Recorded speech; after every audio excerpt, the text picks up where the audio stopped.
Hello दोस्तों, मैं Vijay Shukla CYS के यूट्यूब चैनल में आपका हार्दिक स्वागत है। और हम लोग बात करेंगे इसराइल पे जो फिलिस्तीनी आतंकवादी संगठन ग्रुप है हमास, इसने हमला कर दिया।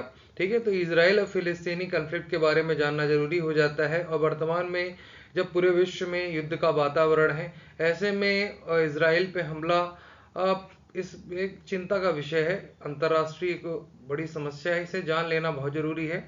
आपको बता दें, कल शनिवार को फिलिस्तीन के आतंकवादी संगठन हमास ने इसराइल में लगभग 5,000 मिसाइलें दागी। और ये लगभग 7 शहरों को टारगेट किया गया था। ठीक है, और इसमें लगभग सीमावर्ती इजरायली शहर जो है वहाँ पे घुसपैठ भी हुई और कई लोगों को बंदी बनाया गया। लगभग ये माना जा रहा है कि लगभग 1,000 जो हमास के आतंकवादी हैं वो सीमा क्षेत्रों में घुस चुके हैं, घुसपैठ कर चुके हैं। और ये जो हमला किया गया, इसे हमास ने ऑपरेशन अल अक्सा फ्लड बताया है। अल अक्सा फ्लड, देखिए अल अक्सा क्या है। अल अक्सा एक मस्जिद है जो कि इस्लाम धर्म से संबंधित है और पूरे विश्व में इस्लाम की ये तीसरी, मक्का मदीना के बाद अगर कोई तीसरा उनका सबसे पवित्र स्थल है तो अल अक्सा मस्जिद है। कुछ दिन पहले इसराइल के जो फोर्स हैं वो अल अक्सा मस्जिद में घुसे और वहाँ पे रबड़ गोलियों के माध्यम से कई लोगों को घायल किया और वहाँ पे बहुत सारी एक्टिविटीज़ की। तो उनका कहना था कि कुछ आतंकवादी वहाँ घुस गए थे। ठीक है, तो उनको कंट्रोल करने के लिए, उन्हें पकड़ने के लिए ये एक्शन लेना पड़ा।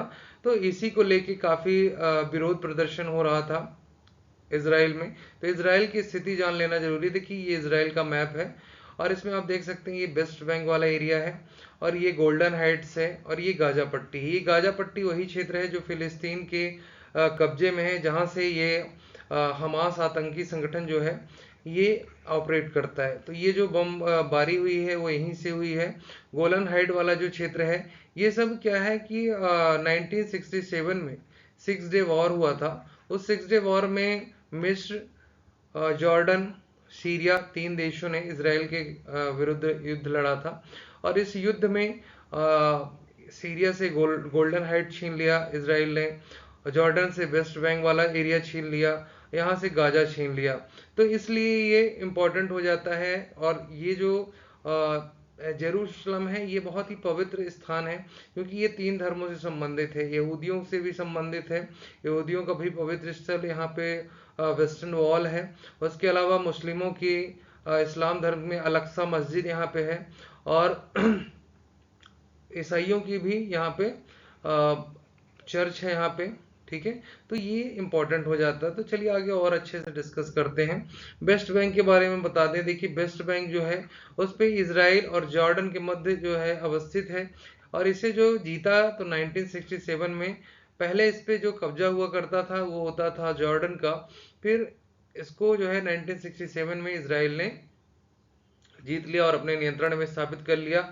वेस्ट बैंक का सबसे बड़ा शहर रामल्ला है, तो ये याद रखना है आपको। और एक प्रकार से जो फिलिस्तीन की वास्तविक प्रशासनिक राजधानी है वो वेस्ट बैंक ही मानी जाती है और इसी के लिए एक प्रकार से कॉन्फ्लिक्ट भी है। फिर गाजा पट्टी के बारे में बता दें कि इसराइल और मिस्र के मध्य स्थित है। पहले ये मिस्र के पास था। इसराइल ने 1967 6 डे वॉर के दौरान इस पे अधिग्रहण कर लिया था, लेकिन वहाँ की जो अधिकांश नियंत्रण है वहाँ पे नियंत्रण स्थापित नहीं हो पाया।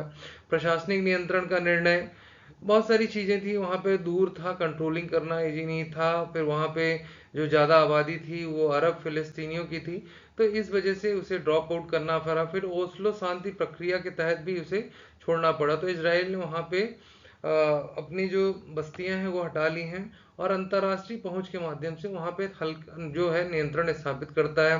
फिर गोलन हाइट्स की बात करें, ये आपकी यूपीएससी में ये क्वेश्चन भी आ चुका है, गोलन हाइट्स कहाँ है। इसराइल ने 1967 के युद्ध में ये सीरिया से छीना था। और लेबनान ने भी, आपको बता दें कि लेबनान ने भी मोर्टार दागे हैं अभी इसराइल के ऊपर आज शायद। तो ये याद रखना है कि देखिए वो जो गोल्डन हाइट्स है उसका कुछ क्षेत्र लेबनान का भी था जिस पे इनका कब्जा था। तो वो बार बार अपने अधिकार की बात करता है। ठीक है, इसराइल ने 1981 में इस क्षेत्र पर आधिपत्य स्थापित कर लिया, परंतु उसके इस कदम को अंतर्राष्ट्रीय भी मान्यता नहीं मिली है।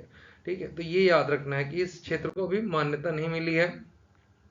फिर देखिए, अब ये भी जानना जरूरी है कि फिलिस्तीन पे आखिर सरकार कैसे चलती, क्योंकि दो राष्ट्रों का सिद्धांत दिया गया था ब्रिटेन में वर्ल्ड वार के बाद, 1900 फर्स्ट वर्ल्ड वार के बाद 17 में ये कहा गया था ब्रिटेन एक ऐसा जगह ढूंढा जाए जहाँ पे यहूदियों को बसाया जाए, और यहूदियों को बसाने के लिए वो स्थान था फिलिस्तीन। वहाँ पे यहूदियों को बसाने की प्रक्रिया चालू हुई, और ये जो है उसके बाद ये कॉन्फ्लिक्ट हुआ, चीज़ें हुई, दो राष्ट्र का सिद्धांत आया, और ये सिद्धांत दिया गया कि भैया दो राष्ट्र की निर्माण किया जाए, एक फिलिस्तीन जहाँ पे अरब फिलिस्तीनी को बसाया जाए, दूसरा यहूदियों से संबंधित इसराइल होना चाहिए।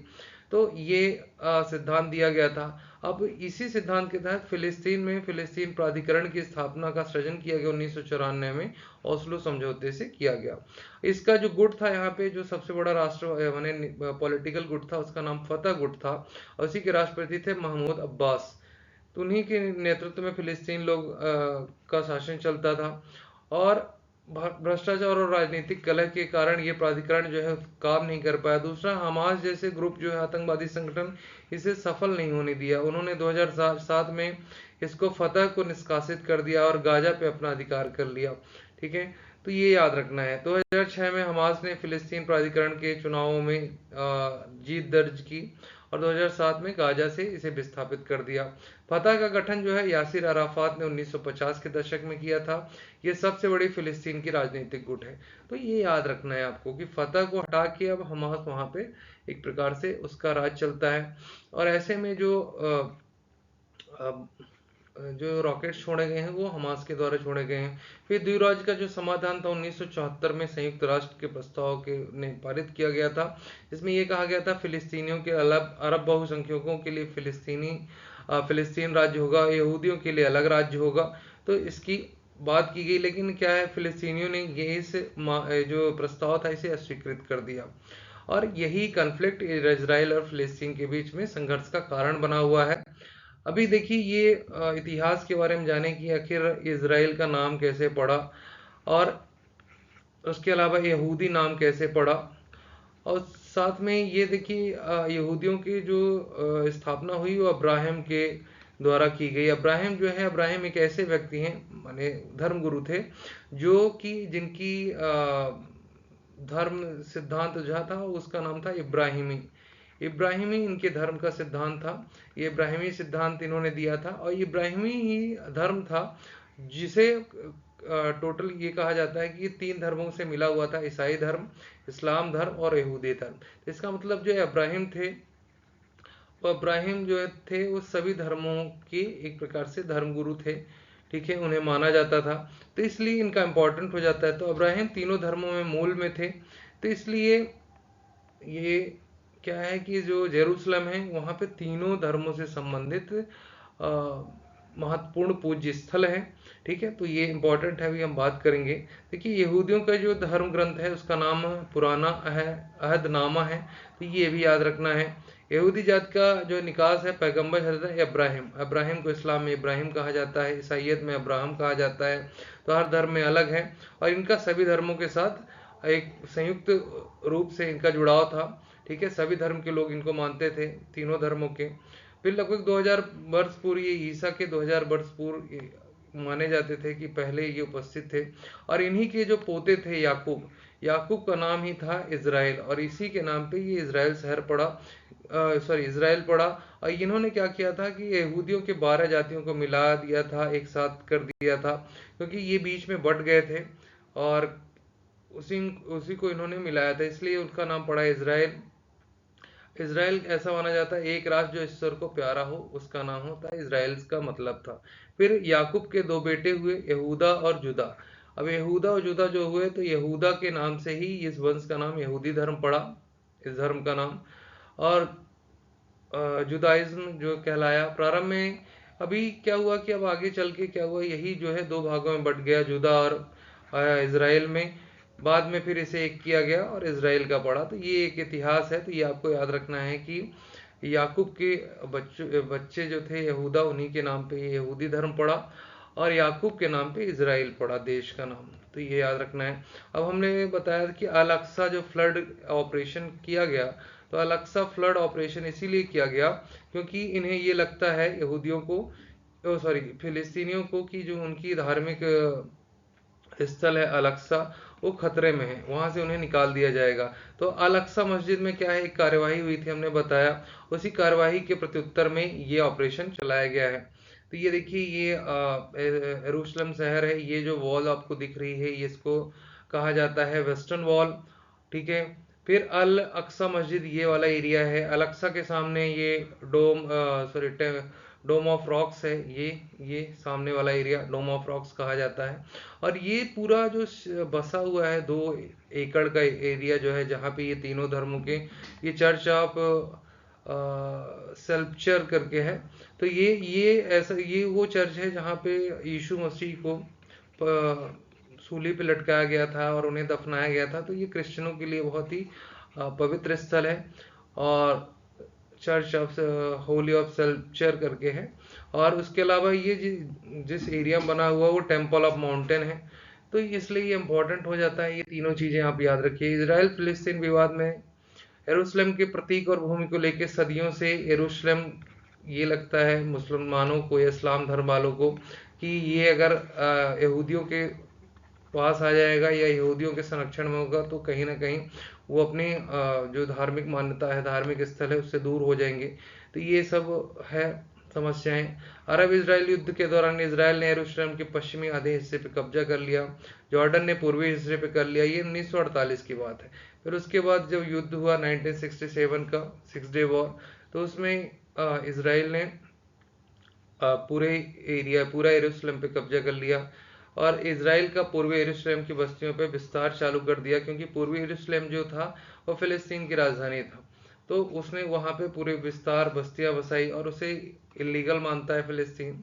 फिलिस्तीन पूर्वी यरूशलेम को राजधानी बनाना चाहते हैं, ठीक है। इसराइल पूरे शहर में अपनी एकीकृत और शाश्वत राजधानी के रूप में देखता है। इसलिए दोनों के लिए इम्पोर्टेंट है। और द्विराज्य का सिद्धांत भी, द्वि देश का जो सिद्धांत संयुक्त यूनाइटेड नेशन ने दिया है, तो उसे भी ध्यान में रखना है।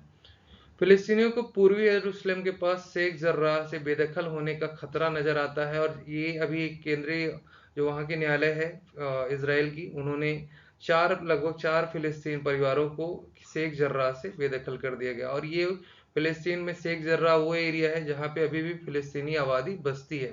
तो उन्हें ये खतरा लगता है कि ये हमें शेख जर्राह से बेदखल कर देंगे, अल-अक्सा मस्जिद जाने नहीं देंगे, ठीक है। क्योंकि अल-अक्सा का इंपॉर्टेंट ये है कि मक्का मदीना के बाद इस्लाम की तीसरा सबसे पवित्र धर्म स्थल माना जाता है, और पूरे क्षेत्र में इस्लाम के अनुयायियों को भय पैदा कर दिया गया कि कट्टर अल-अक्सा मस्जिद की रक्षा हेतु, और ये इम्पोर्टेंट है कि अब इसे बचाया जाए और इनके खिलाफ एक्शन लिया जाए। तो इस प्रकार से हमास ने ऐसा मूवमेंट बनाया और हमले कर दिए, ठीक है। हमास के बारे में, हमास को देखिए आतंकवादी संगठन स्थापित घोषित किया जा चुका है। और हमास की जो है की स्थापना मिस्र में मुस्लिम ब्रदरहुड की हिंसक शाखा के रूप में हुआ था, जिसका उद्देश्य है जिहाद फैलाना और पूरे विश्व में इस्लाम को फैलाना, हर एक इंच पे अल्लाह के झंडे के नीचे लाना, माने पूरी धरती के एक इंच को अल्लाह के झंडे के नीचे लाना, ये हमास का मूल उद्देश्य है। फिर ये एक प्रकार का कट्टरपंथी गुट है, ठीक है।